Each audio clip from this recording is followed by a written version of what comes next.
Hello students, मैं खुशबू आप सभी का स्वागत करती हूँ कॉन्सेप्ट जिंदाबाद पे। Students, in this lecture we are going to solve the question of exercise 1.2 of chapter knowing our numbers of class 6 math. Let's start this exercise. So first question of this exercise is, a book exhibition was held for 4 days in a school. The number of tickets sold at the counter on first, second, third and final day was respectively 1094, 1812, 2050 and 2751. Find the total number of tickets sold on all the 4 days. मैं उम्मीद करती हूँ कि आपको ये question समझ में आ गया होगा, और अगर आपको ये क्वेश्चन नहीं समझ में आया है तो सबसे पहले हम इस क्वेश्चन को समझते हैं। क्वेश्चन को समझने के लिए आपको क्वेश्चन के एक एक वर्ड, एक एक लाइन को बहुत ध्यान से पढ़ना होता है और क्वेश्चन हमें क्या कह रहा है उसको समझना होता है। क्योंकि देखिए, अगर आप क्वेश्चन समझ गए तो आपने इस क्वेश्चन को मान लीजिए 50% आपने सॉल्व कर दिया। अब बस आपको कैलकुलेशन करके आंसर निकालना होता है। तो सबसे पहले हम क्वेश्चन को समझते हैं। तो देखिए, क्वेश्चन हमसे कह रहा है कि एक स्कूल में बुक एग्जीबिशन लगाया गया 4 दिन के लिए। फर्स्ट डे जो टिकट सोल्ड हुआ उसकी वैल्यू है 1094। सेकेंड डे टिकट जो सोल्ड हुआ उसकी वैल्यू है 1812। थर्ड डे टिकट्स जो सोल्ड हुए उसकी वैल्यू है 2050 and fourth day that is final day जो टिकट्स सोल्ड हुए वो है 2751। अब हमें पता करना है कि चारों दिन मिला करके टोटल कितने टिकट्स सोल्ड हुए। तो ये हम कैसे पता करेंगे कि चारों दिन मिला करके टोटल कितने टिकट सोल्ड हुए? तो सिंपल सी बात है, यहाँ पे first day, second day, third day and final day जो टिकट सोल्ड हुए हैं उन सभी को अगर हम ऐड कर देंगे तो हमें ये पता चल जाएगा कि चारों दिन मिला करके कितने टिकट सोल्ड हुए। So let's solve this question. Given क्या है हमें? Tickets sold on first day is equal to 1094. Similarly, tickets sold on second day is equal to 1812. Tickets sold on third day is equal to 2050. Tickets sold on final day, that is fourth day, is equal to 2751. Now total number of tickets sold हमें ये निकालना है। So total tickets sold is equal to, हम कैसे निकालेंगे कि total कितने ticket sold हुए हैं? First day, second day, third day and fourth day जितने टिकट्स सोल्ड हुए हैं उन सभी को हम ऐड कर देंगे। So first day 1094 ticket sold हुआ, plus second day 1812 ticket sold हुए, प्लस थर्ड डे कितने टिकट सोल्ड हुए? 2050, plus last day that is fourth day कितने टिकट सोल्ड हुए? 2751। अब हम इनको ऐड करेंगे तो हमें आंसर मिलेगा 7707। Okay, so total tickets sold on all the 4 day is 7707। तो ये हमारा आंसर हुआ। Now second question. Shekhar is a famous cricket player. He has so far scored 6,980 runs in test matches. He wishes to complete 10,000 runs. How many more runs does he need? So पहले हम question को समझ लेते हैं। देखिए, शेखर एक काफी famous cricket player है। उसने अभी तक अपने टेस्ट मैचेस में 6,980 रन स्कोर कर चुका है।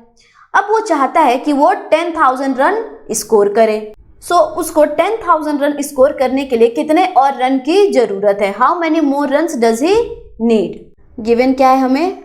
Total run scored by Shekhar is equal to 6,980। Number of run he wishes to complete is equal to 10,000। ये हमें गिवन वैल्यूज हैं। अब हमें क्या पता करना है कि उसको कितना और रन चाहिए 10,000 को कंप्लीट करने के लिए। So number of runs he need हमें फाइंड करना है ये। अब ये हम कैसे पता करेंगे कि उसको कितने और रन चाहिए 10,000 कंप्लीट करने के लिए? तो देखिए, सिंपली अगर हम 10,000 में जितना उसने रन अभी तक स्कोर किया है दैट इज 6980, इसको हम माइनस कर देंगे तो हमें पता चल जाएगा कि कितना और रन चाहिए शेखर को 10,000 रन कंप्लीट करने के लिए। तो सिंपली हम क्या करेंगे, 10,000 में माइनस कर देंगे 6980 को, तो इससे हमें पता चल जाएगा कि उसको कितने और रन चाहिए। तो हम जब माइनस करेंगे इसे तो हमें मिलेगा वैल्यू 3020। ओके, सो ये हमारा आंसर हुआ। सो he needs 3020 runs. Okay, so he needs 3020 runs. Now third question. In an election, the successful candidate registered 5,77,500 votes and his nearest rival secured 3,48,700 votes. By what margin did the successful candidate win the election? तो पहले हम question को समझ लेते हैं। देखिए, एक election में जो कैंडिडेट जीता, सक्सेसफुल कैंडिडेट, उसको कितने वोट्स मिले? उसको वोट्स मिले 5,77,500 वोट्स, और जो उसका एक राइवल था, प्रतिद्वंदी, उसको मिला 3,48,700 वोट्स। तो जो कैंडिडेट जीत गया इलेक्शन, वो कितने मार्जिन से जीता, हमें ये पता लगाना है। तो देखिए, हमें गिवन वैल्यू क्या है, तो सक्सेसफुल कैंडिडेट्स को कितने वोट मिले थे? 5,77,500। Number of votes registered by successful candidate is equal to 5,77,500। Number of votes registered by his rival is equal to 3,48,700। Okay, अब हमें पता करना है कि by what margin did the successful candidate win the election. तो हम ये margin कैसे पता करेंगे कि कितने वोट्स से सक्सेसफुल कैंडिडेट जीता? तो सिंपल सी बात है, जितना वोट सक्सेसफुल कैंडिडेट को मिला, उस वोट में से जो उसका नियरेस्ट राइवल था उसके वोट को माइनस कर देंगे तो हमें पता चल जाएगा जो सक्सेसफुल कैंडिडेट था वो कितने वोट से जीता। सो हमें निकालना है margin by which successful candidate win the election.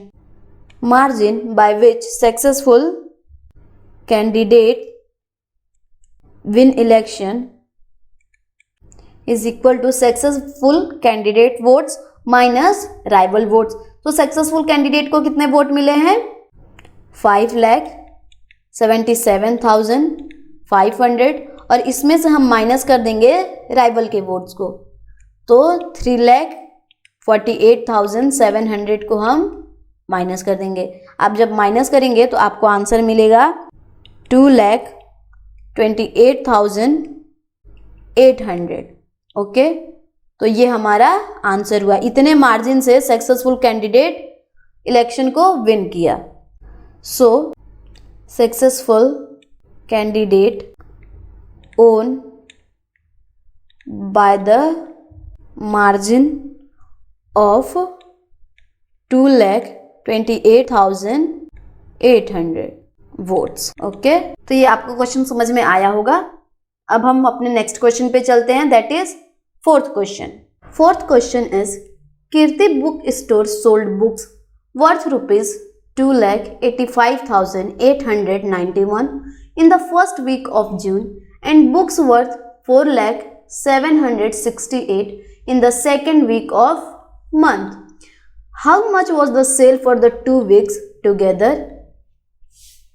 In which week was the sale greater and by how much? Okay, तो सबसे पहले हम क्वेश्चन समझ लेते हैं कि क्वेश्चन क्या कह रहा है। देखिए, एक कीर्ति बुक स्टोर ने जो जून के फर्स्ट वीक में बुक्स सोल्ड किए, उनकी वैल्यू क्या थी? उन्होंने 2,85,891 वर्थ के बुक्स को सोल्ड किया, एंड जून के सेकेंड वीक में उन्होंने 4,768 वर्थ का बुक सोल्ड किया। तो हमें पता करना है कि दोनों वीक मिला करके उन्होंने टोटल कितने सेल किए, और हमें यह भी पता करना है कि in which week was the sale greater and by how much. तो किस वीक में उन्होंने ज़्यादा सेल किया और वो सेल कितना ज़्यादा था दूसरे वीक के सेल से। सो हमें गिवन क्या है, तो ये वैल्यू है सेल्स इन फर्स्ट वीक की और ये वैल्यू है सेल्स इन सेकेंड वीक।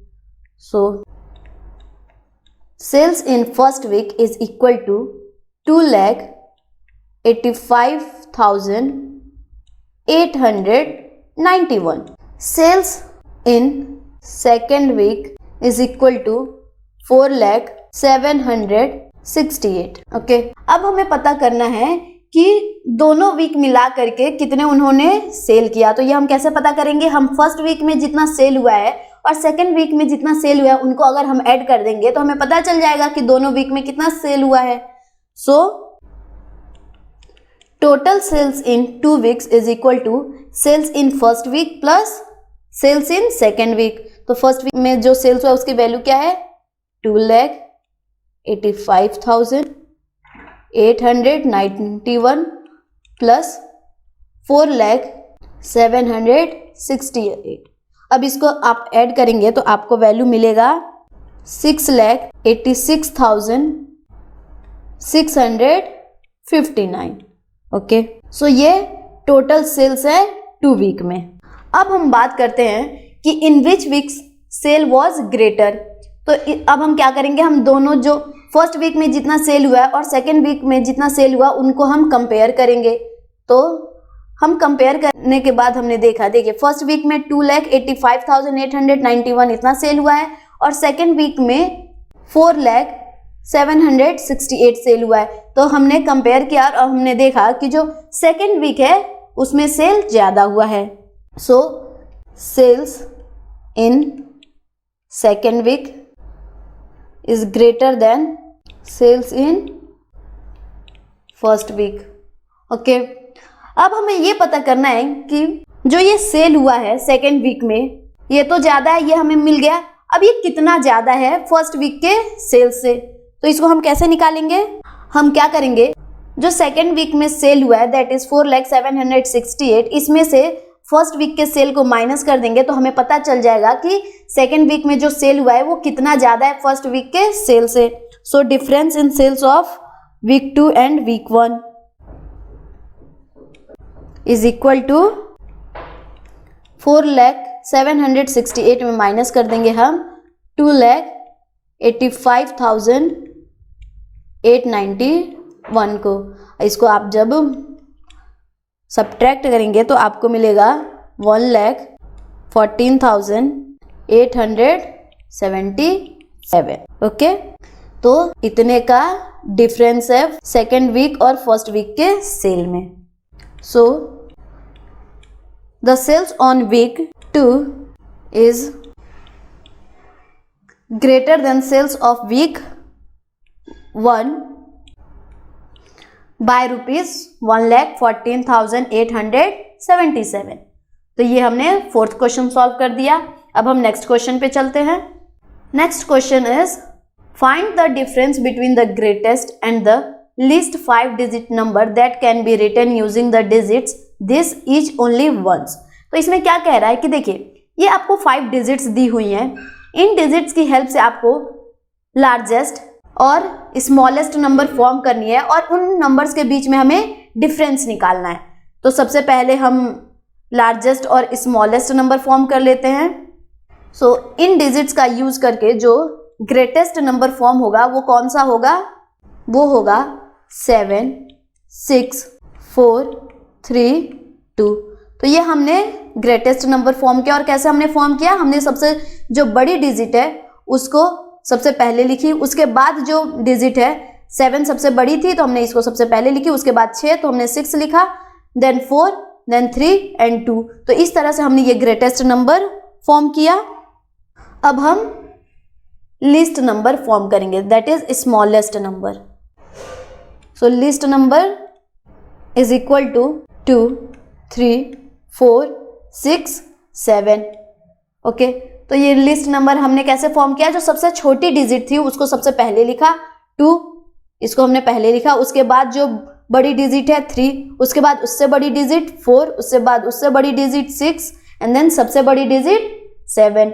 तो हमने इस तरह से ये लिस्ट नंबर फॉर्म किया।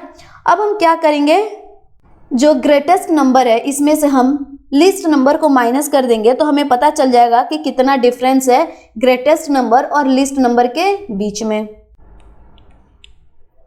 Difference between greatest and least number is equal to greatest number minus least number. तो ग्रेटेस्ट नंबर की वैल्यू क्या है 76,432, ये ग्रेटेस्ट नंबर, और इसमें से हम लीस्ट नंबर माइनस करेंगे वो था 23,467। अब हम जब इसको माइनस कर देंगे तो हमें आंसर मिलेगा 52,965।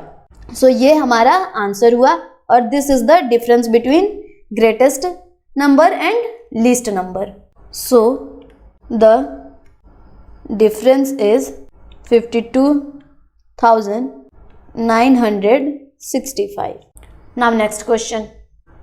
Sixth question is, a machine on an average manufactured 2,825 screw a day. How many screw did it produce in the month of January 2006? तो इसमें देखिए एक मशीन जो ऑन एन एवरेज 1 डे में इतने स्क्रू मैन्युफैक्चर करती है, बनाती है 2,825 स्क्रू। तो वो जनवरी मंथ में 2006 के जनवरी महीने में कितने स्क्रू को प्रोड्यूस करेगी, हमें ये निकालना है।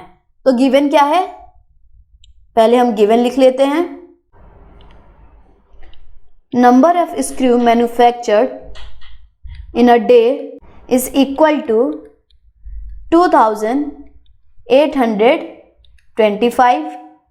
ओके, अब हमें निकालना है कि 2006 के जनवरी महीने में कितने स्क्रू प्रोड्यूस करेगा ये मशीन। तो देखिए पहले हमें ये पता करना होगा कि जनवरी मंथ में कितने डेज होते हैं। तो number of days in January 2006 is 31। जैसा कि आप जानते हैं जनवरी 31 दिन का होता है, देन फरवरी 28 या 29 दिन, मार्च 31 दिन का। तो इसी तरह से हम पहले लिखते हैं कि total number of in January 2006 is equal to 31। तो जनवरी में 31 दिन होते हैं, और जैसा कि अभी हमने देखा कि एक दिन में जो मशीन है वो 2,825 स्क्रू प्रोड्यूस कर रहा है। तो 31 डेज में कितने स्क्रू प्रोड्यूस करेगा, इसको हम कैसे निकालेंगे। एक दिन में जितना स्क्रू प्रोड्यूस हो रहा है उसमें अगर हम 31 से मल्टीप्लाई कर देंगे तो हमें पता चल जाएगा कि जनवरी मंथ में कितने स्क्रू वो मशीन प्रोड्यूस करेगा। So total screw produced in January is equal to 2,825, जो कि एक दिन में इतना स्क्रू प्रोड्यूस करता है मशीन। इसको हम मल्टीप्लाई कर देंगे 31 से। अब हम चलिए इसको पहले मल्टीप्लाई करते हैं। सो 2,825 को हमें मल्टीप्लाई करना है 31 से। हम 31 से जब मल्टीप्लाई करेंगे तो हमें वैल्यू मिलेगा 87,575। सो 87,575। तो 2006 के जनवरी महीने में वो मशीन इतने स्क्रू प्रोड्यूस करेगा। So total number of screw produced are 87,575। ये हमारा आंसर हुआ। अब हम चलते हैं अपने नेक्स्ट क्वेश्चन पे। Next question is 7th। So 7th question is, a merchant had rupees 78,592 with her. She placed an order for purchasing 40 radio sets at rupees 1,200 each. How much money will remain with her after the purchase? तो देखिए question हमसे क्या कह रहा है कि एक merchant है, व्यापारी है, जिसके पास 78,592 रुपीज़ हैं। उसने ऑर्डर प्लेस किया और 40 रेडियो के सेट्स खरीदे, और एक रेडियो के सेट्स का कॉस्ट क्या है 1,200 रुपीज़। तो हमें पता करना है कि उसके पास कितने रुपए बच गए ये परचेजिंग करने के बाद, 40 रेडियो खरीदने के बाद अब उसके पास कितने रुपए बचे। तो पहले हम लिखते हैं, हमारे पास गिवन डेटा क्या है, total money merchant had is equal to rupees 78,592। Okay, number of radio sets she purchase is 40. Number of radio she purchased is equal to 40. Okay, and cost of one radio set is equal to 1200. Cost of one radio is equal to rupees 1200. सो हमें find करना है कि इस purchasing के बाद उसके पास कितने रुपए बचे. तो ये हम कैसे पता करेंगे? तो पहले हम देखते हैं कि उसने टोटल खर्चा कितना किया. तो उसको निकालने के लिए हम क्या करेंगे, 40 को 1200 से मल्टीप्लाई कर देंगे. एक रेडियो का दाम 1200 है, तो 40 रेडियो का दाम कितना होगा, 40 into 1200. So total cost of 40